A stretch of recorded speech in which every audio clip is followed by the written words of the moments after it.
প্রিয় দর্শক, আমন্ত্রণ জানাচ্ছি এটি নিউজের মধ্যরাতের নিয়মিত আয়োজন ইয়াং নাইট। ইয়াং নাইটে প্রিতরেজা আছি এবং আজ আমাদের সাথে স্টুডিওতে আছেন আরমানুল হক, প্রতিষ্ঠাতা বাংলা টকিং টং, এবং আমাদের সাথে স্কাইপে আছেন সাজিয়া আফরিন আনুশকা, ক্রিয়েটিভ এবং অ্যাডমিন বাংলা টকিং টং। এছাড়া উনি ভাইস প্রেসিডেন্ট, কান্ট্রি রিপ্রেজেন্টেটিভ, ওয়াল মেরিট এবং ইউএন। আলাপচারিতায় যাওয়ার আগে একটু করে জেনে নিব যে আসলে আমাদের সংবাদপত্রে কি আছে আজকে শিরোনামে। bdnews24.com আমরা দেখতে পাচ্ছি সার্চ কমিটির আমন্ত্রণের তালিকা থেকে রশিদ বাদ, এবং যে কারণে সার্চ কমিটি নাম দেয়নি 6 দল। আমরা এখন দেখে নেব বাংলা ট্রিবিউনের শিরোনাম। একই শিরোনাম করেছে যে ইসি কমিটিতে 20 জনের শর্টলিস্ট সার্চ কমিটির। এছাড়া একটা খবর আছে, নাখালপাড়ায় বস্তির আগুন নিয়ন্ত্রণে, পুড়ে গেছে অর্ধশত ঘর। আমরা চলে যাব আলাপচারিতায়। আমাদের সাথে আছেন আরমানুল হক। আরমান ভাই, অভিনন্দন ডাক্তার সেটে। কেমন আছেন আপনি? খুব ভালো, আপনি কেমন আছেন? আপনাকে পেয়ে ভীষণ ভালো আছি। জানতে চাই বাংলা টকিং টমের আইডিয়াটা কিভাবে এলো? বাংলা টকিং টমের আইডিয়া আসছে মালয়েশিয়াতে থাকতে। সো একা ছিলাম, তারপর কিছু করতে হবে, একটা ইউনিক কিছু, ফানি। সো সামহাও আইপ্যাডটা খুলে কথা বলা শুরু করলাম। সো রিপ্লাই দিচ্ছে, একই জিনিসই রিপ্লাই হচ্ছে। তো আমি ভাবলাম যে দুইটা ক্যারেক্টার যদি থাকে কেমন হয়। সো আমি ছেলে, আমি মেয়ে, বা আমি বাবা, আমি মা। সো ওইভাবে করে নিজে নিজে কথা বলে বলে ফেসবুকে পোস্ট করা শুরু করলাম। So started big. আস্তে আস্তে দেখলাম অনেক শেয়ার হলো। আস্তে আস্তে ওইভাবেই আইডিয়া চলে আসলো যে করতে হবে। জস, সেই জায়গা থেকে আসলে এত জনপ্রিয়তা হবে সেটা তো আপনারা ভাবেননি। আপনার কাছে আবারও ফিরবো, একটু করে সাজিয়াকে আমন্ত্রণ জানাচ্ছি। সাজিয়া, কেমন আছেন আপনি? এই তো ভালো আছি, আপনি কেমন আছেন ভাই? ভালো আছি। ইয়াং নাইটের পক্ষ থেকে আপনাকে আমন্ত্রণ জানাচ্ছি আমাদের সাথে। জি আরমান ভাই, সো এটা যখন শুরু করলেন, প্রথমে তো আপনি একদমই ছোট্ট একটা জায়গা থেকে হয়তো ভেবেছেন যে নিজের মতো করে হয়তো সময়টা কাটানো, কিন্তু পরবর্তীতে এটাকে যে পাবলিকলি চলে আসা এবং ভিন্ন ভিন্ন মজার বিষয় নিয়ে আসলে এটা কাজ করাটা, সো আমরা আসলে যখন আসলে বাংলা টকিং টম দেখে আমি খুব মজা পাই। আপনার ওই শুরুর সময়ের সেই শব্দটা শুনলেই আসলে আমার মধ্যে এক ধরনের অন্যরকম একটা মজা কাজ করে। কিন্তু এটার ক্রিয়েটিভ কন্টেন্টটা বা কিভাবে আসলে আপনারা মাথায় এটা নিয়ে কাজ করেন আসলে বাংলা টকিং? একদম প্রথম দিকে যখন ছিল তখন আমার খুব পার্সোনাল ইস্যুসগুলো ছিল। যেমন ধরেন আমার পার্সোনাল ইস্যুস, আমার বাবা মায়ের সাথে রিলেশন কেমন ছিল, বা আমার বাবার সাথে আমার ভাইয়ের রিলেশন কেমন ছিল, আমাদের বাসার বুয়ার রিলেশন কি ছিল আম্মার সাথে। সো এগুলো নিয়ে আগে প্রথম হয়তো 2-3 মাস এগুলা কন্টেন্টগুলো বানানো হয়েছিল। একটা টাইমে চিন্তা করলাম যে না, মানে তখন ফেসবুকে আস্তে আস্তে দেখছি অনেক পেজেস আসতেছে, অনেক আপনার অনলাইন কন্টেন্ট ডেভেলপ হচ্ছে। সো আমি ভাবলাম যে আই নিড আ টিম। অনেকের সাথে কাজ করা শুরু করা হলো, কিছু মানুষ থেকে কিছু আইডিয়া নেওয়া হলো। সো দেন আনুশকার সাথে কথা হয়েছে। সো আনুশকার কিছু ভয়েস নেওয়া হলো। আগে একাই ভয়েস দিতাম, এখনো অলমোস্ট অনেক ভিডিওতে একা ভয়েস দিই, but sometimes to make it sound unique কিছু ডিফারেন্ট ভয়েসেস নেই, কিছু আইডিয়া নেই, যেটা one of them is Afrin. So ওইভাবে করে করে নতুন কিছু কন্টেন্ট যেগুলো ফেসবুকে রিলেট করা যায়, মানুষের লাইফের সাথে রিলেট করা যায়, ওইভাবে করে কন্টেন্ট ক্রিয়েট করা। আমরা একটু করে সাজিয়াকে জানতে চাই। সাজিয়া, শুনতে পাচ্ছেন আমায়? জি শুনতে পাচ্ছি। আচ্ছা সাজিয়া, যখন আসলে আপনারা কোনো একটা বিষয় নির্বাচন করেন, কি বিষয়টা আসলে প্রাধান্য থাকে? মানে সেটা কি জাস্ট নিজের ভালো লাগার কোনো একটা বিষয়, নাকি কোনোভাবে এটার সাথে কোনো সামাজিকভাবে কোনো একটা বিষয় উঠে আসে? আমাদের যদি একটু বলেন। এটা আসলে ডিপেন্ড করে। এটা আমাদের অনেক সময় অনেক পার্সোনাল অনেক জিনিস থাকে, যে ভাই আরমান ভাইয়া যেটা বললো যে বাসায় আমার মার সাথে যে রিলেশনটা, বা বাসার বুয়ার সাথে আমার মা কিভাবে কথা বলছে ওই কনভারসেশনটা। সো আমরা বেসিকলি আমরা ট্রাই করি যে হিউমারটাকে নিয়ে আসার। সো মাঝে মাঝে এমন অনেক কিছু হয় যে আমরা সোশ্যাল ইস্যুগুলি নিয়েও কথা বলি, বিকজ আমাদের ভয়েসটা আমরা চাইলে অনেক অনেক বড় একটা মানে অডিয়েন্সকে রিচ করতে পারি, যেটা হিউমার দিয়ে সম্ভব। আমাদের মিডিয়ামটা হয় হচ্ছে হিউমার। সো আমরা হিউমার ইউজ করে আমরা ওই অডিয়েন্সকে রিচ করি। অ্যান্ড যেটা নর্মালি একটা মানুষ যখন একটা সোশ্যাল ইস্যু নিয়ে কথা বলে মানুষ ইজিলি বোর্ড হয়ে যায়, বাট যখন ওটাতে একটু রসিকতা বা হিউমার থাকে তখন মানুষ ওটাকে ইজিলি অ্যাকসেপ্ট করে। So this is our technique. আপনারা যদি বলেন। এক্স্যাক্টলি, মানে নর্মালি আমরা যখন ফ্রেন্ডদের সাথে কথা বলি, এমন অনেক ইস্যুস আছে যেগুলো আমরা বললে হয়তো খুব বিরক্ত হয়ে যাচ্ছে, চলে যাচ্ছে, শুনতে যাচ্ছে না। সো ওই ইস্যুসগুলো যখন আমরা একটা ফানি টোন দিয়ে হিউমার ওয়েতে একটু রসিকতা করে আর কি, সো তখন ওই মেসেজটা গিয়ে হিট করে মানুষকে। দেখা যায় যে একটা সিরিয়াস, আমি একটা কথা বলতে যাচ্ছি, আম্মুর সাথে হয়তো আমার ঝগড়া হলো, আমি যদি এখন আম্মুকে বলতে যাই না তোমার ঝগড়া আমার পছন্দ হচ্ছে না, কেন এমনি কথা বলো, ওইটা যদি বলি আম্মু আরো খেপবে আমার উপর। সো আমি যেটা করি, বাসায় যাই, সুন্দর মতন মাথা ঠান্ডা করি, সেম কনভারসেশনটাকে একটু মজা করে লেখি, ডেলিভারিটা একটু ডিফারেন্ট ওয়েতে দিই, দাওয়াতে একটু ফানি সাউন্ড করে। সো তখন আম্মু শুনলেও চিন্তা করে আসলে তো মনে হয় আরমানের সাথে এই ঝগড়াটা করা উচিত হয় নাই, ব্যাপারটা তো অনেক ফানি। সো ওই মেসেজটা দেওয়ার চেষ্টা করা যায়। সো এই মেসেজের পাশে মজা, এই জিনিসটা আসলে চেক ব্যালেন্সটা কিভাবে করেন সেই জিনিসটা জানবো। কিন্তু আমার মনে হয় যদি এটা ভীষণ জনপ্রিয়, তারপরেও কেউ যদি আসলে বাংলা টকিং টম এখনো কি বুঝতে না পারে, তাদের জন্য বোধহয় সবচেয়ে ভালো হবে যদি আমরা একটা ছোট ভিডিও দেখে আসি। ওকে, প্রিয় দর্শক, চলুন একটা বাংলা টমের ছোট্ট ভিডিও দেখে নিই। গার্লফ্রেন্ড যখন বয়ফ্রেন্ডের পেইনে অস্থির, তখন প্রুং প্রুং প্রুং প্রুং। হ্যালো, কিলো বন্ধ না যে, আমি চলে যাচ্ছি, আর জ্বালাইতে আসবো না তোমাকে। এটাই তোমার সাথে আমার শেষ কথা। আমি তোমাকে অনেক জ্বালাই না, আজকের পর থেকে আর জ্বালাবো না। এই জান, কিসে কি করছো তুমি বলো তো? আমি আর বাঁচতে চাই না। আজকে আমি 3 থেকে 4টা রিল্যাক্সিং খাইছি, বুঝছো? চিনো তো না ওই যে ঘুমের ওষুধ? ঘুমে চোখ বন্ধ হয়ে আসতেছে। এটাই আমার শেষ ঘুম, আমাকে ক্ষমা করে দিও মুভিজ। না জান, কি করতেছো তুমি এগুলো উল্টাপাল্টা কাজ? আরে আমি তুমি শুনো, তুমি এগুলো পাগলামি করো না, বুঝছো? তুমি যেটা বলবো আমি ওটা শুনবো। হ্যাঁ, তুমি এগুলো করো না। এখন আর এইসব বলে লাভ নেই, অনেক দেরি হয়ে গেছে। এত রাত্রে আমাকে হসপিটালেও নিতে পারবা না, আর কোনো চান্স নাই মুভিজ। জান, তুমি যা বলবা আমি সব করব। প্লিজ তুমি শুনো, আব্বু যতই চেতুক, আমি গাড়ি নিয়ে তোমাকে শপিং মলে নিয়ে যাব, ঠিক আছে? ওই পার্সোনাল সামনেও ঘন্টার পর ঘন্টা দাঁড়া থাকবা, আমার কোনো প্রবলেম নাই, যতই কিছু হোক আমি থাকবো। তুমি এইসব উল্টাপাল্টা কইরো না। তোমার গুলশানও নিয়ে তুমি কালকের থেকে দেখো সবকিছু, সব তোমার, গাড়ি তোমার। জান, বিশ্বাস করো, তুমি এরকম পাগলামি করো না। সত্যি তো? হ্যাঁ জান, একদম সত্যি। ঠিক আছে, তাইলে এখন ঘুমাই, ভেবে দেখবো ঘুম থেকে উঠে। ভীষণ মজার, ভীষণ মজার। আমি তো পার্সোনালি আমি ফ্যান বাংলা টকিং টমের, আমার ভালো লাগে, এবং আমার কাছে হিউমারটাও খুব ভালো লাগে আর কি। এটা একটু শুনি আপনার মুখ থেকে যে কোনো পেছনের গল্প আছে কিনা। এটার পেছনে একটা না, অনেকগুলা গল্প। মানুষ মনে করতো যে আমার অনেক রিলেশনশিপ ছিল, সো ওইখান থেকে এক্সপিরিয়েন্স, না, অনেক ওরকম না। মেয়েরা নর্মালি একটা ছেলের সাথে কথা বললে দেখা যায় ইমোশনাল ব্ল্যাকমেল করে, যে আমি আর থাকতে পারতেছি না তোমার সাথে, বা বাবা রাজি না বিয়ে দেওয়ার জন্য। সো একটু ইমোশনাল ব্ল্যাকমেলটাকে ফানি ওয়েতে যদি আমি প্রেজেন্ট করি, দেখা যায় রিয়েল লাইফে এটা মানুষজন সিরিয়াস হয়ে যায়, খুব খ্যাপাখ্যাপি করে। তো আমি ওই বিষয়টাকে জাস্ট ফানি ওয়েতে প্রেজেন্ট করছি যে at the end of the day মেয়েটা কখনো নিজের ক্ষতি করবে না, ইভেন ছেলেও করে না, সাধারণত একটা ছেলেও নিজের ক্ষতি করবে না, জাস্ট হয়তো বলার জন্য, ভয় দেখানোর জন্য। সো বিষয়গুলো রিয়েল লাইফে যাতে সিরিয়াস না হয়, ফিউচারে যদি কেউ এরকম কোনোদিন করে, যদি এই ভিডিওটা শুনে থাকে, আমার মনে হয় যে আর কখনো কেউ সিরিয়াস হবে না। সো সব কিছুই লাইটলি নিবে, ফান ওয়েতে নিবে। সো এটা আমার রিয়েল লাইফের সাথে কিছুটুকু মিল, বাট আমি ওইটাকে একটু মানে একটু রস টস মিশাই টিশাই ভাবে প্রেজেন্ট করে আর কি। এবং আমার কাছে মনে হচ্ছে এটা খুব গুরুত্বপূর্ণ। ধরুন আপনি যদি হয়তো এক ধরনের দায়বদ্ধতা থেকে যদি বলতেন যে প্লিজ আপনারা এইভাবে কখনো ভাববেন না, আত্মহত্যার বিষয়টি কখনো মাথায় রাখবেন না, সেটা হয়তো কতটা মানুষের কাছে পৌঁছাতো। তার চাইতে যখন আপনি একটু মজা করে বলছেন, হয়তো একটু ভিন্নভাবে মেসেজটা দেওয়ার চেষ্টা করছেন, তখন হয়তো সেটা অনেক মানুষের কাছে পৌঁছে যায়। আপনি কি বলবেন? মানে যেটা আমাদের ইভেন আমরাও ছোটবেলা থেকে, যেমন আমাদের যদি কি একটু পজিটিভ কথা বলতো, আমরা চিন্তা করতাম কেন এই কথাটা শুনবো, আমার লাইফ আমি যা ইচ্ছা তা করবো। বাট ফানি ওয়েতে যদি প্রেজেন্ট করে, আমার লাইফ থেকে আমি অনেক কিছু শিখছি। ইনফ্যাক্ট আমি আমার সারাউন্ডিংস থেকেও দেখছি, যারা ভিডিওগুলো দেখছে অনেক কমপ্লিমেন্ট পেয়েছি যে আপনার ভিডিও দেখে এখন আমি ঝগড়া করা বন্ধ করে দিছি। আরেকজন হয়তো বলতেছে আপনার ভিডিও দেখে আমার গার্লফ্রেন্ড অনেক আমাকে ব্ল্যাকমেল করার চেষ্টা করে, বাট আমি এখন ফানি ওয়েতে নেই, আমাদের রিলেশনশিপ অনেক স্মুথ। সো আমার কাছে আরো পজিটিভ লাগছে যে আমি আরো কন্টেন্ট এরকম দেওয়া উচিত, আমাকে ভালো কিছু ডেলিভার করা উচিত। সো আমি মনে করি যে হিউমারটা থাকা দরকার।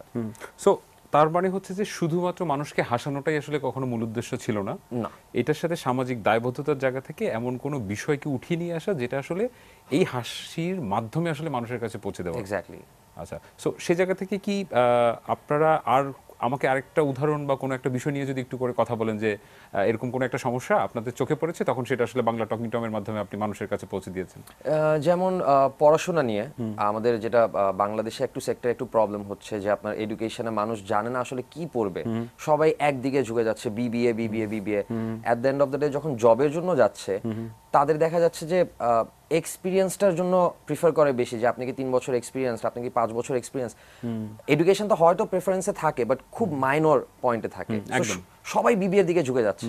সো আমি এরকম একটা ভিডিও করছিলাম যেখানে মানে বিবিএ যে লাইফের সবকিছু তা না, গ্র্যাজুয়েশন দরকার। It could be in fashion designing, যে কোনো কিছুতে হতে পারে, ফটোগ্রাফিতে গ্র্যাজুয়েশন হতে পারে, নট অনলি বিবিএ। কারণ আমি যদি এখন বিবিএ পরে আমি যদি চিন্তা করি যে টিভিতে কাজ করতে চাই বা রেডিওতে কাজ করতে চাই, সেখানে আমার বিবিএ থেকে বেশি প্রেফারেন্স দিবে আমার এক্সপিরিয়েন্সটাকে, আমি কতটুকু কাজ জানি। সো ওই মেসেজগুলো দেওয়ার চেষ্টা করি যে শুধু একটা সেক্টর না, ডিফারেন্ট সেক্টরে যাতে মানুষ ডাইভার্ট হতে পারে, যেটা ইনফ্যাক্ট সাকসেসফুলও হয়েছে অনেক ক্ষেত্রে, অনেক বাবা মারাও শুনছে। সো এখন হয়তো আমি জানি না, বাট আমার সার্কেলের অনেকে দেখতেছি যে আপনার ডিফারেন্ট সেক্টরে পড়াশোনা করতেছে, যেটা আগে হয়তো আমি এক্সপেক্ট করতে পারতাম না যে তারা এটা করতে পারে। সো এটা আমার জন্য পজিটিভ অনেক। খুবই ভালো লাগলো শুনে যে আপনি সামাজিক দায়বদ্ধতার জায়গাগুলিও মাথায় রাখেন মানুষকে হাসানোর জন্য, পাশাপাশি হচ্ছে যে মজা তো থাকছেই আর কি।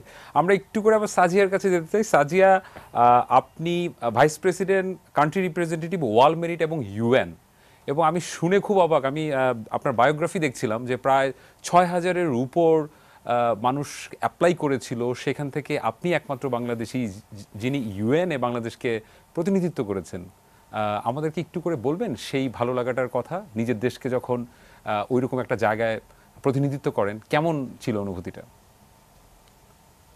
ওটা ওটা আসলে স্পিচলেস ছিলাম আমি, আসলে বলে বোঝানো যাবে না। এটা ইটস অ্যান অ্যামেজিং ফিলিং যে যখন মানে মেইনলি আমাদের ফ্ল্যাগটা যখন হাতে নিয়ে আমি দাঁড়াই জাতিসংঘে, ওই মোমেন্টটা অ্যাকচুয়ালি ওটা ভোলার মতো না, ওটা অনেক ডিফারেন্ট ছিল। আর আরেকটা যেটা যে হয়তো আহ, জিনিসটা আমি একা সিলেক্ট হওয়ার ব্যাপারটা এত আমি ব্র্যাক করবো না জিনিসটা, ম্যাটারটা হচ্ছে আরো অনেকেই আসতে পারতো। বাট আমরা আসলে ওই জার্মান ভাইয়া যেটা বললো যে অনেকে বিবিএ পড়ছে, একটা সাইড নিয়েই পড়া, ওইটাতেই ফোকাস করছে বা কিছু। বাট আমার মনে হয় যে সবার ডিফারেন্ট ডিফারেন্ট জিনিসপত্র করা উচিত। লাইক কেউ বিবিএ পড়ছে, সে পাশাপাশি একটা এক্সট্রা কারিকুলাম করতে পারে। আমি কিন্তু এক্সট্রা কারিকুলামের জন্যই আজকে এই জাতিসংঘে যাওয়া। সো আমার জায়গায় আমি সবাইকে এই জিনিসটা অ্যাডভাইস করব, সবসময় করি সব প্রোগ্রামে, ওইটা হচ্ছে যে সবাই যেন পড়াশোনার পাশাপাশি ডিফারেন্ট এই জিনিসগুলি, যেমন আরমান ভাই আজকে টকিংটা করছে, সে কিন্তু একটা সোশ্যাল মেসেজ দিচ্ছে সোসাইটিকে। সো আমি এরকম চাবো যে আমার সাথে যারা যারা আমার ক্লাসমেটসরা আছে বা যারা ইয়াং জেনারেশন আছে, এরা সবাই যেন ডিফারেন্ট কিছু করলে যখন ওরা ওদের কান্ট্রিকে ওরা প্রতিনিধিত্ব করতে পারবে বাইরের দেশে গিয়ে, ওইটা আসলে একটা ডিফারেন্ট একটা ফিলিং হবে। কারণ তার কথাটা তখন মানুষ শুনবে, সে যেই মেসেজই দিতে চাবে দেশের জন্য, ওটা সবাই মানুষ শুনবে আর কি, জিনিসটা ফলো করবে তাকে। বাহ, খুব খুব ভালো লাগলো আপনার কথা শুনে। আরমান ভাই, আপনি যদি এটার সাথে একটু করে যুক্ত করেন যে যখন আসলে যে এক্সট্রা কারিকুলার অ্যাক্টিভিটিসের কথাগুলো উঠে আসলো, রাইট? সো আমার কাছে না, আমি একদম পুরোপুরি একমত। আমার কাছে মনে হয় যে আমি ছোটবেলায় একটু করে স্কাউটিং করতে চাইতাম, বরং বাধ্যতামূলক করে দেওয়া উচিত রীতিমতো, যে আসলে এক্সট্রা কারিকুলার করা উচিত। তাতে হয় কি যে একটা ছেলে আসলে বই পড়ার সুযোগ পাচ্ছে, এই যে সাজিয়ার মতো ইউএনএ যাওয়ার সুযোগ পাচ্ছে, আপনি বাংলা টকিং টম নিয়ে কাছেন, এগুলো আসলে ভিন্ন ভিন্নভাবে কিন্তু আমাদের এই তরুণ প্রজন্মকে ভিন্নভাবে আসলে তৈরি করছে। আপনি কি মনে করছেন? আমার কাছে ডেফিনেটলি এটা মনে হয়, কারণ যেমন আপনার সেক্টর অনেক ভ্যাস্ট, যেটা আপনি ডেভেলপ করছেন বাংলাদেশের জন্য। সো এই জিনিসগুলো বাংলাদেশে আমার কাছে এখনো মনে হয় একটু কম, এগুলো আরো এনরিচ করা উচিত। ইউনিভার্সিটি থেকে শুরু করে, ইনফ্যাক্ট এটা স্কুলিং থেকে শুরু করা উচিত। যে একটা বাচ্চাকে আমরা এখনো এটা ফেস করি যে বাচ্চাদেরকে প্রেশার দেওয়া হয় এক্ষুনি তোমার A+ পেতে হবে, 100 নিতে হবে, যেটা আমি পুরোপুরি ডিসঅ্যাগ্রি করি। এডুকেশনটা জাস্ট বই থেকেই যে আমি নিতে পারবো নট নেসেসারি। আমি নেট থেকে অনেকে মানে দুইটা ওয়ে আছে, একটা হচ্ছে ইউজ, একটা মিসইউজ। সো আমি যদি নেটটাকে ইউজ করি, এটা আমার জন্য অনেক পজিটিভ, যেটা আমি চেষ্টা করছি করার ভালো ওয়েতে, প্রোডাক্টিভ কিছু দেওয়ার। সো মানুষজন যদি বই পড়ুক, অবশ্যই একটা সার্টিফিকেট তাদের দরকার লাইফের জন্য, বাট পাশাপাশি চেষ্টা করুক এমন কিছু করতে যেটা মানে ওয়ার্ল্ডের জন্য সে একটা ডিফারেন্ট একটা আইডেন্টিটি হবে। আমি একটা ছোট একটা স্টোরি বলবো। আমি যখন মালয়েশিয়ায় পড়াশোনা করতাম, তো আমার এক্সামের টাইমে আমাকে বলছিল যে একটা মিনিট ফিশে অনেকগুলি ফোন আসছে, একটা ফোন নিয়ে নিই। একজন দর্শক আছেন আমাদের সাথে, কে আছেন ফোনে? ভাই আসসালামু আলাইকুম, আমি রাজু খান বলছিলাম। ভাই অনেক ভালো লাগতেছে আপনার কথা শুনে। আজকে অনেক বড় একটা বিষয় নিয়ে কথা হচ্ছে টকিং টোন হিসেবে। মানুষকে আসলে একটা মেসেজ দেওয়ার জন্য জাস্ট একটা ওয়ে দরকার, জাস্ট একটা ওয়ে উনি ইউজ করে দিছে। আর এত বড় একটা জিনিস করতেছে যে এডুকেশন এমন একটা সিস্টেম যে আমরা সবাই আসলে বলি বিবিএ করব, বিবিএ করে এই ভার্সিটি ওই ভার্সিটি এই ভার্সিটি, আদার্স জিনিসের উপর থেকে কেন জানি এখনকার ছেলেদের যে ফ্যাশনেবল জিনিসগুলো ওরা, অনেকে আছে ফটোগ্রাফি নিয়ে করে, অনেকে আছে হোটেল ম্যানেজমেন্ট নিয়ে করে, অনেকে আছে গ্রুপ স্টাডি করে। বাট এখন আমরা কিরকম কেন জানি না, শুধু একটাই জিনিসের কারণে ছুটছি যে বিবিএ বিবিএ বিবিএ। ঠিক আছে, বাংলাদেশকে রিপ্রেজেন্ট করার মতন এরকম তো আমি কোনো লোক দেখি না আজ পর্যন্ত শুনলো। উনিও অনেক বড় একটা উদ্যোগ। আর ম্যামের কথা তো অসাধারণ বলতে হয়, যে বাংলাদেশের ফ্ল্যাগ নিয়ে একটা জায়গায় আপনার দাঁড়ানি ওয়ার্ল্ডের, এটা অনেক বড়, এটা অনেক বড় একটা প্রাউড অফ ফিলের ব্যাপার।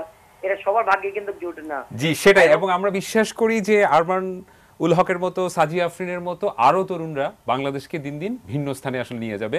আরমান ভাই, আমরা আবারও ফিরবো আপনার সেই মালয়েশিয়ার গল্পে, কিন্তু আমাদের একটা বিজ্ঞাপন বিরতি নেওয়ার সময় হয়েছে, আমরা ফিরছি। প্রিয় দর্শক, সঙ্গেই থাকুন।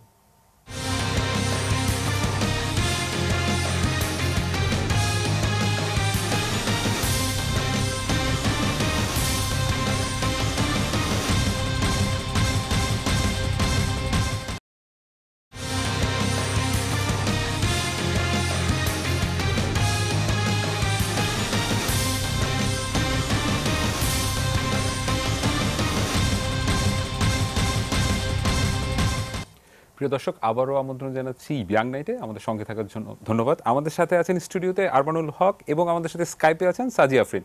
আরমান ভাই, যে গল্পটা আমরা আসলে বিরতির আগে শুনতে পারিনি, যে আপনি মালয়েশিয়াতে, আচ্ছা রাইট, মালয়েশিয়াতে আমি এক্সামের আগে আমার পিয়ানো মেজর ছিল। সো পিয়ানো এক্সাম যখন দিব আমি ভাবছিলাম যে নিজের একটা পিস যেটা আমি নিজে কম্পোজ করব। সো আমি এটা কম্পোজ করে আমি ভাবছিলাম এক্সামে ওইটাই দিব আমি। যদি আমাদের রিকোয়ারমেন্টস ছিল যে এই যেমন ধরেন বেথোভেনের মিউজিক প্লে করতে হবে। সো আমি যেদিন এক্সাম ডে আমি গিয়ে আমার যে মিউজিক টিচার ছিল তাকে আমি বলছিলাম যে আচ্ছা আমি কি আমার পিসটা আমি প্লে করতে পারি? বলেন না, এটা তো এক্সাম, সো তোমাকে বেথোভেনই প্লে করতে হবে। তো আমি বললাম যে আমি তো মানে ইউনিভার্সিটি থেকে বের হয়ে আমি আরমান হব, আমি তো বেথোভেন হব না। So you need to listen যে আমি কি বাজাইতে পারি বা আমি কি কম্পোজ করতে পারি। সো আমার না খুব ইরিটেটিং লাগছে, এন্ড আমি ওইদিন এক্সামও দেই নাই, আমি ওই সেমিস্টার ড্রপ করে দিছি যে জাস্ট বিকজ যে আমি কেন আরমান কি কম্পোজ করতেছে সেটা কেন শুনতে চায় না। সো আমার আগের থেকেই এডুকেশন থেকে আমি বেশি প্রিফার করছি যে মানে নিজের উপরে বিশ্বাস করা, যে আমি কি পারি, আমার কনফিডেন্স লেভেল যদি ঠিক থাকে, সো আমি মনে করি যে কোনো কিছু অ্যাচিভ করতে পারবো আমি। যেটা আমি এখনো ইনফ্যাক্ট সবাইকে আমি সেটাই সাজেস্ট করি যে নিজে যা পারো সেটা শো করো। ডেফিনেটলি একটা শিখার জন্য একজনকে ফলো করব, বাট প্রমাণ করার ক্ষেত্রে আমি চাই যে প্রিফার করবো যে আমারটা শুনতে মানুষ। আমি এটার সাথে একটু যুক্ত করতে চাই। আমরা বলি যে আসলে যখন আসলে আমরা কোনো মিউজিশিয়ানের মিউজিক শুনি, আমরা কিন্তু মিউজিকটা শুনে বুঝতে পারি যে হয়তো এটা জেমসের মিউজিক বা আয়ুব বাচ্চু বা কারো একজনের।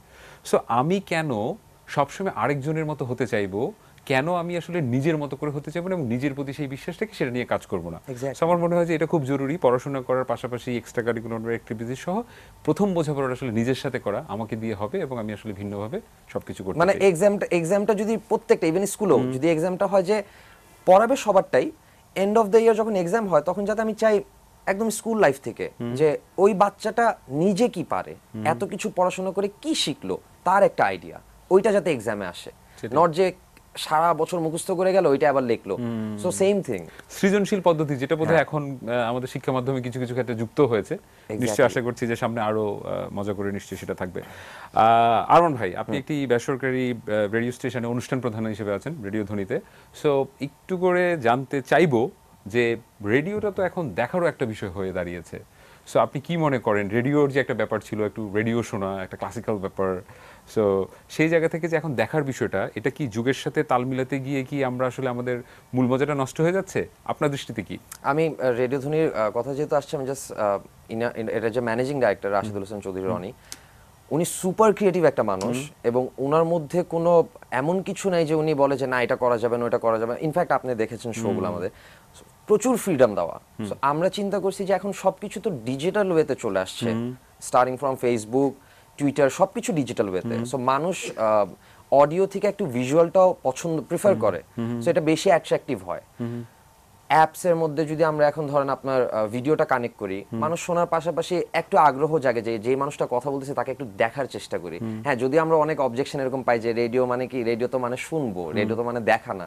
বাট যদি মানে অনেকটা হচ্ছে আপনার রসমালাইয়ের মধ্যে যদি একটু দুধ বেশি থাকে, খাইতে একটু মজাই লাগে। সো অনেকটা ভয়েসের সাথে যদি ফেসটা দেখা যায়, অ্যাট্রাকটিভ হয়, তো ডেফিনেটলি আমার কাছে মনে হয় এটা একটা পজিটিভ, এবং টেকনিক্যাল ওয়েতে আমরা ডিজিটালের দিকে যেহেতু যাচ্ছি, সো ইটস আ পার্ট, আমার কাছে মনে হয় এটা ভালোই। একদম। আর আমার মনে হচ্ছে যুগের সাথে তাল মিলিয়ে সামাজিক দায়বদ্ধতার জায়গাটাও ঠিক রেখে যে কোনো কিছু হতে পারে এই ফিউশনের যুগে। Unless or until it's not vulgar, আপনি কন্টিনিউ করতে পারেন, ভিজুয়ালেও খারাপ লাগবে না, প্রেজেন্টেশন যদি সেম ওয়েতেই হয়। আমার ভাই, আমরা যেহেতু আসলে আপনাকে স্টুডিওতে পেয়েছি, এত কিছুর পরেও বারবার শুধু আসলে আপনার নিজ কণ্ঠে একটু বাংলা টকিং টম শোনার জন্য আসলে মনটা খুব অস্থির হয়ে আছে। আপনাকে একটু সময় দিচ্ছি, আপনি প্রিপারেশন নিতে পারেন 1 মিনিটের মধ্যে। আমি সাজিয়ার কাছ থেকে একটু ঘুরে আসি এর মধ্যে। সাজিয়া, জি আচ্ছা, আপনি youth leader, active citizen British কাউন্সিলে। আমাদেরকে একটু করে বলবেন যে এই ইউথ লিডারশিপ নিয়ে যখন আপনি কাজ করেন এই অ্যাক্টিভ সিটিজেনের দের জন্য বা অ্যাক্টিভ সিটিজেন তৈরি করার জন্য, সে জায়গায় ছোট্ট করে আমাদেরকে একটু বলবেন কাজের প্রেক্ষাপটটা। আচ্ছা, অ্যাক্টিভ সিটিজেন্স ইউথ লিডারশিপ যেটা আমাদের ব্রিটিশ কাউন্সিল এটা অর্গানাইজ করে। সো ব্রিটিশ কাউন্সিল অনেক সময় এটা ডিরেক্টলি অর্গানাইজ করে না, যেমন ডেমোক্রেসি ওয়াচ হেল্প করে ওদের অর্গানাইজ করা নিয়ে, বা জাগো হেল্প করে। এরকম অনেক অর্গানাইজেশন আছে যারা ব্রিটিশ কাউন্সিলকে হেল্প করছে এগুলো অর্গানাইজ করা নিয়ে। সো আমি করেছিলাম ডেমোক্রেসি ওয়াচের আন্ডারে, এটা 4 ডেজের একটা প্রোগ্রাম ছিল, এটা এখনো হয়। সো আমার ফ্রেন্ডরাও যখন করতে চায় বা কিছু, আমি ওদেরকে লিংক দেই যেন ওরাও এটার মধ্যে যেতে পারে। সো এরকম অনেক অপরচুনিটিস আছে আমাদের আশেপাশে। এই 4 দিনের প্রোগ্রামে যেটা শেখানো হয় যে একটা লিডারের মধ্যে কি কি কোয়ালিটিস থাকবে। লাইক একটা লিডার, সে যে একটা লিডার, এটা নেসেসারি না যে একটা লিডারই সবসময় গিয়ে এগিয়ে যাবে, কথা বলবে, বা তাকে মাইকটা হাতে নিয়ে কথা বলতে হবে এরকম কিছু। But this thing is not like that. মানে লিডার সবসময়, লিডারটা এমন হতে পারে যে সে বাকি সবাইকে মোটিভেট করবে যেন সে আগে গিয়ে সে মাইকটা ধরে। এরকম একটা প্ল্যাটফর্ম তৈরি করে দেওয়া একটা লিডারের কাজ হতে পারে। সো এরকম অনেক ডিফারেন্ট অনেক স্পেশাল অনেক কিছু ইস্যুস ছিল যেগুলো আমরা শিখতে পারি ডেমোক্রেসি ওয়াচ থেকে। সো লিডারশিপ যে স্কিলস গুলি ওগুলি মেইনলি আমরা শিখি অ্যাক্টিভ সিটিজেন্স থেকে। সো এটা অনেক ভ্যালিউ অ্যাড করেছে, এটা আমাদের একটা মানুষ হিসাবে একটা ভ্যালিউ অ্যাড করেছে। প্লাস যেখানেই যাই এটা আমি একটা নতুন অপরচুনিটিও পাচ্ছি আমি এই লিডারশিপ কোর্সটা থাকার কারণে। আমার আমি বলবো এটা অনেক ইম্পর্টেন্ট। খুবই ভালো লাগলো সাজিয়া আপনার মুখে এই ধরনের কথা শুনে। আমি ব্যক্তিগতভাবে খুব অনুপ্রাণিত হলাম। আমি নিশ্চিত অনেক তরুণও নিশ্চয়ই আপনার কথাগুলো শুনে অনুপ্রাণিত হয়েছে। আরমান ভাই, ফিরতে চাই, সময় শেষ। এই সুযোগটা আমি আসলে একদমই হাতছাড়া করতে চাই না। আপনার কাছে অনুরোধ, যদি আমাদের আমি মেয়েটার ভয়েস থেকে আমি ভাবির ভয়েসটা করি। ভাবির ভয়েস বলতে যদি একটু টেকনিক্যাল বিষয় আছে, এটাতে কম্পিউটারে কিছু শিফট করা হয় ভয়েস। তো যেইভাবে আমি রেকর্ডটা করি যেই ভয়েস, আমি সেই ভয়েসটা দিচ্ছি। আচ্ছা। টেকনিক্যাল আমরা না যাই। যেমন ধরেন ভাবি যদি হয়, হ্যালো ভাবি, জানেন তো না, শুনেছেন তো আপনার ভাই তো এসেছে, চা খাবে, এই ভয়েসগুলো দিয়ে দিয়ে চেঞ্জেসগুলো। হ্যাঁ, আমি বুঝতে পারছি। এটা তো আসলে একটু আপনাদের মিউজিক অ্যাড করার বিষয় আছে, অনেক টেকনিক্যালি একটু কাজ করার বিষয় আছে। তারপর আপনি যে অনুরোধটা রেখেছেন সেটার জন্য একটা ধন্যবাদ দিতে চাই। আর ভাই, কথাই উঠে আসলো আসলে, এবং আমি নিজেও যেহেতু আসলে ব্যক্তিগতভাবে জানি আপনি মিউজিক কম্পোজ করেন। সো মিউজিক কম্পোজার, একটা প্রাতিষ্ঠানিকভাবে একটা প্রতিষ্ঠানের সাথে আপনি প্রোগ্রাম হেড হিসেবে আছেন, বাংলা টকিং টমের জন্য সময় দিচ্ছেন। আপনার কি মনে হয় যে আসলে এই ব্যালেন্সটা কিভাবে করেন, এবং কোনোটার জন্য কি কোনোটা ক্ষতি সম্মুখীন হচ্ছে? ধরুন হয়তো বাংলা টকিং টম করতে গিয়ে মিউজিক করার সময় পাচ্ছেন না, বা মিউজিক করতে গিয়ে হয়তো রেডিওটা ঠিক মতো দেখা হচ্ছে না। আমি ক্ষতি বলবো না, বাট রেডিও ধ্বনির আমাকে যেই প্ল্যাটফর্মটা দিছে কাজ করার জন্য, আমি ডেফিনেটলি কিছু কম্প্রোমাইজ করছি লাইফে, যে এটা একটু কম করব, ওইটা একটু কম করব। মিউজিক তো আমার সবসময় থাকবে, কারণ আমি এখনো টিভিসির কাজ করি বা জিঙ্গেলের কাজ করি। বাট রেডিও ধ্বনির জন্য আমার সবচেয়ে বেশি এফোর্ট দিচ্ছি আমি। ইনফ্যাক্ট যতদিন আমি জানি না, এটা আমার মনে হয় যে আমি যতদিন বেঁচে আছি, রেডিও ধ্বনি যতদিন থাকবে, আমি অন্য কাজগুলো একটু কম করবো, অ্যান্ড রেডিও ধ্বনির জন্য সবচেয়ে বেশি টাইমটা দিব, এফোর্টটা দিব। সেখানে মিউজিকও করছি, টকিং টমও করছি, এবং রেডিও ধ্বনির কাজও করছি। সো আপনি আসলে এক ধরনের ব্যালেন্স করেই চলছেন, ওইখানেই করতে পারছি। এবং আমরা একদম শেষের দিকে আছি, কিন্তু আমি আসলে কোনোভাবে এই সুযোগটাও হাতছাড়া করতে চাই না যে আপনার একটা ছোট গান যদি আমরা আপনার কাছ থেকে পাই। আমার গান আমার খুব লজ্জা করে। সরি, এটা লাইভ, সো আপনাকে আমার গান করব না, আমি অন্য একটা গান করব যেটা আমি পছন্দ করি। আচ্ছা, খুব হ্যাঁ, বাজে গলায় হলে হবে, তাও চলবে। আমি চোখ বন্ধ করে নিব, লজ্জা হ্যাঁ, লাগে। কোনো অসুবিধা নেই, তাতে কোনো অসুবিধা নেই। চোখ বন্ধ করব? যেভাবে আপনি কমফোর্টেবল। জানি না কেন এমন হয়, তুমি আর নেই সে তুমি, তোমার চোখের পাতা নাচে না। এতটুকুই। অনেক অনেক গলা অনেক অনেক যাচ্ছে না। ভালো লাগলো, অনেক ভালো লাগলো। আমরা একদম শেষ মুহূর্তে আছি, আপনি যদি দর্শকদের জন্য কিছু বলতে চান। দর্শকদের জন্য যেটা বলবো সেটা হচ্ছে, আমার লাইফের সবচেয়ে বড় 4টা মানুষ, আমার মা যে অনেক কষ্ট করছেন, আমার বাবা, আমার ভাই এবং আমার ওয়াইফ। এবং ডেফিনেটলি রাশেদুল হোসেন চৌধুরী রনি, এই 5 জন মানে লাইফে ব্যাকআপ লাগে, কিছু মানুষের ব্লেসিংস লাগে। সো এই 5টা মানুষ আমার লাইফের অনেক ইম্পর্টেন্ট। আমি তাদের সবসময় সম্মান করি এবং শ্রদ্ধা করি। দেখে আমি হয়তো যা চাই বা যা কাজ করতে চাই আমি অনেক আগাচ্ছি সেইভাবে, যেটা আমি বিশ্বাস করি আর কি। সো ব্লেসিংস বাপ মায়ের অনেক দরকার, এবং যেই মানুষটার সাথে কাজ করবে তাকে প্রপারলি বিশ্বাস করা এবং তার বিশ্বাস না ভাঙা, সেইভাবে যদি মানুষ একটা ডাইরেকশনে চলে, আমার মনে হয় সাকসেস ডেফিনেটলি আসবে। খুব ভালো লাগলো আরমান ভাই। আমরা শেষ মুহূর্তে আছি, সাজিয়া ছোট করে যদি কিছু অ্যাড করতে চান দর্শকদের জন্য। আচ্ছা, আমি থ্যাংক ইউ দিতে চাই ইনভিটেশনটার জন্য। আমি অনেক কিছু বলতে পারছি, so thanks for the platform. And আমি আমার মামি পাপা মানে আমার বাবা মাকে থ্যাংক ইউ দিতে চাই। ইটস বিকজ আমার বাবা মা কখনো কোনো গ্যাপ রাখেনি, কোনো কমিউনিকেশন গ্যাপ রাখেনি আমাদের মধ্যে। সো এই জন্য আমরা অনেক ফ্রেন্ডলি একটা এনভায়রনমেন্টে বড় হয়েছি, এন্ড এটা আমাদেরকে একটা মানুষ হিসাবে বড় করার জন্য অনেক অনেক সাহায্য করেছে। সো আমি বলবো যে প্রতি বাসায় বাসায় যেন এরকম একটা ফ্রেন্ডলি এনভায়রনমেন্ট থাকে, সো দ্যাট যে কোনো বিষয় হোক বাবা মা যেন খোলামেলা তার সন্তানদের সাথে কথা বলতে পারে, তাকে এনকারেজ করতে পারে, বাচ্চাটাও খোলাখুলি তার বাবা মার সাথে কথা বলতে পারে। সো এই এগুলির জন্য আমি অনেক grateful. And Thank thank you. You everyone. Thank you so much Sajia. Thank you Arman ভাই আমাদের সঙ্গে থাকার জন্য। থ্যাংক ইউ প্রীতি ভাই। প্রিয় দর্শক, কথা বলছিলাম আরমান এবং সাজিয়ার সাথে। আমি ভীষণভাবে আজ অনুপ্রাণিত। সাজিয়ার সূত্র ধরে বলতে চাই, পারিবারিক এই সম্পর্কটা খুব গুরুত্বপূর্ণ। আপনার সন্তানের সাথে যখন আসলে আপনার পারিবারিকভাবে সেই সম্পর্কটা থাকবে, সেই সন্তানই আসলে ভিন্নভাবে আপনাকে ভিন্ন জায়গায় নিয়ে যাবে। একই সাথে আমাদের এক্সট্রা কারিকুলাম অ্যাক্টিভিটিসটার কথা আমাদের বাবা মাদেরকে অনুরোধ করব, পাশাপাশি তরুণদেরকে বলবো, চেষ্টা করুন পড়াশোনার পাশাপাশি এমন কিছু করা যায় কিনা সেটার মধ্যে আসলে আনন্দ খুঁজে পান, এবং তখনই আসলে আপনি সফলতার দিকে তৈরি হয়ে যাবেন। এবং সামাজিক দায়বদ্ধতার জায়গাটা আমরা একদমই ভুলব না, কারণ আমরা বিশ্বাস করি আরমানের মতো, সাজিয়ার মতো তরুণদের হাত ধরেই বাংলাদেশ এক ভিন্ন জায়গায় পৌঁছে যাবে। আপনিও আমাদের সঙ্গে সবসময় থাকবেন।